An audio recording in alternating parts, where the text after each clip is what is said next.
দরজা খুলে দেখি আমার ঠাকুর এসেছে, দরজা খুলে দেখি আমার ঠাকুর এসেছে।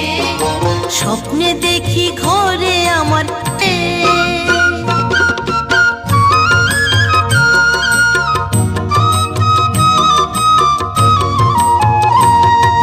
ঠাকুর বলল কর্মময় ভক্ত হতে হবে।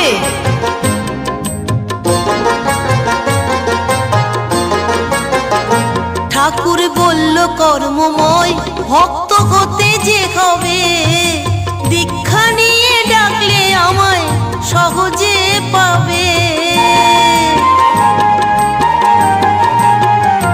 ঠাকুর বলল কর্মময় ভক্ত হতে যে হবে, দীক্ষা নিয়ে ডাকলে আমায় সহজে পাবে। আমার ঘুম ভাঙতেই শুনি নামের